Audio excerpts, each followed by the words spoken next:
I liken habitat to like a little acorn. You take a little acorn and you plant it, and it grows up to be a great big oak tree.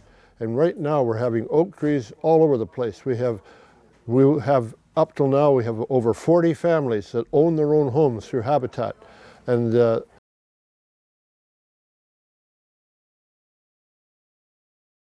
we're going to build 12 homes in the valley and another 6 homes in Campbell River. That's another 18 homes that'll be built in the next 2 or 3 years.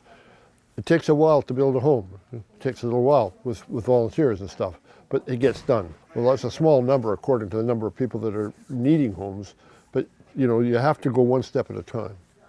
And that's what Habitat is doing. They're doing one step at a time, one family at a time, one child at a time. Well, now it's almost impossible for a young person to buy a home and even rent one. The rentals now are up to $1,500 a month for a rental. And how can you earn that much money? You can't do it, So it's an impossible situation.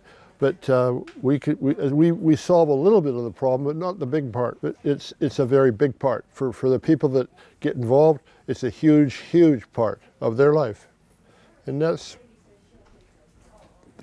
why I love it. I love it too. I appreciate what you do, especially for this facet of humanity that's people that are taking care of life and they want to do everything that they can to take care of their baby and make sure that they have a good life too. So I appreciate that you give them a safe place to grow up and do so. Serving that aspect of society that has these little kids and they're trying their best to work as many hours, but even me, I'm just how would I support another person, let alone myself?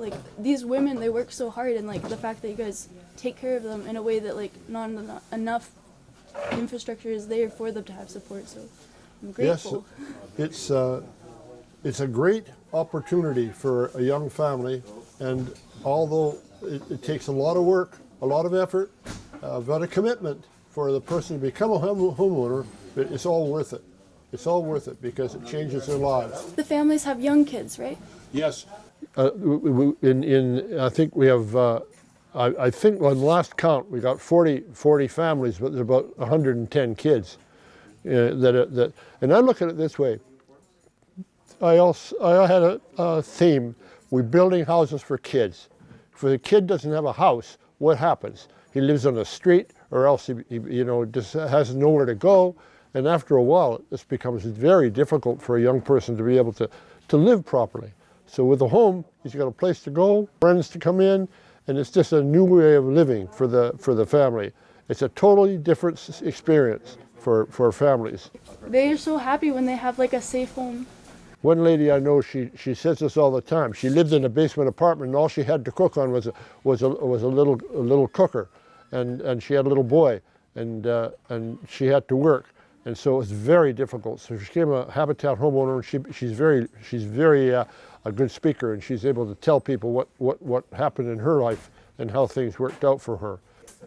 I find Habitat. I was introduced to Habitat by the original person that started it. His name is Millard Fuller. Millard Fuller is a genius. He's a marvelous person. In the situation, he was a millionaire at 29, but he sold everything off and started Habitat. And now Habitat's in 105 countries around the world, and people have. I've been to Washington in the States. We built 30 houses in a place in South Dakota, and that's the kind of thing that happens. People come from all over the place to help. And when we started Habitat here, we had, on the first few houses, we had 230 people volunteer and come together and build.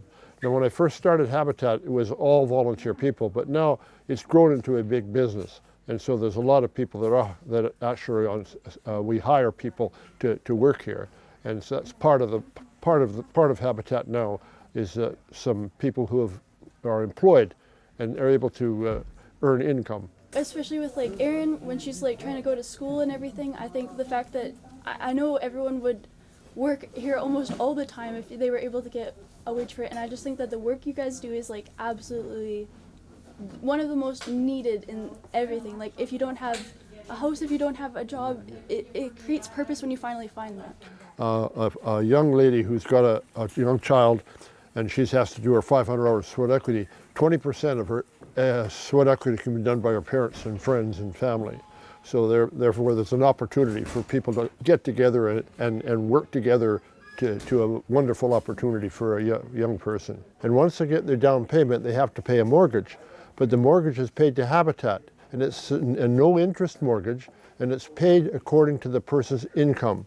Normally, the regular mortgage payments are between $500 and $600 a month, which allows a person to live and raise their family and be in a position where they don't have to move every 3 years in order to have a home. So it's just every home's a story. Every family's got a story. Every kid's eventually will have a story. And the restores are a very important part of our program, because what that does is it creates, people give different things to Habitat. As you notice, this place is full of things right now, and people come in and buy these things, and the monies that they pay Habitat helps buy houses as well. We do other things too. We have projects, various projects that people help us out with, and it's all part and parcel of a community that helps. It changes the world in many ways, you know.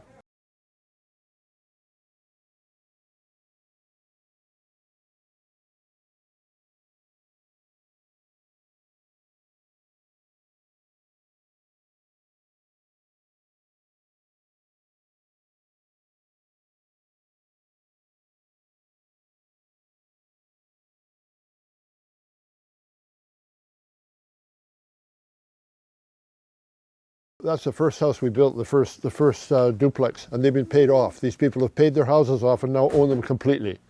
They don't have to pay mortgage anymore, they own their home. And that would never have happened had not Habitat been the catalyst for them to do that. I know these people very well, and they're doing extremely well in their jobs now. They both have jobs, and they raised their family, and their family are all grown up now, because that's 20 years ago that they've had their home. Exactly. I'm turning 20 on Friday, and I was born in 2002, the same year that you moved to the Valley, actually. Oh yeah. Yeah. So Well, that housing project's the same age as me. Yeah. Well, it's a joyful opportunity for me to visit these people and talk to them about. And I work with them when I used to work on the builds as well, and I got to know a couple of the young ladies who were single parents, and they actually they're friends, and they actually live together, live side by side now, and it's really exciting to see them growing. You know, their little boys were 3 and 4 at the time. Now they're 8 and 9, and it's a different world.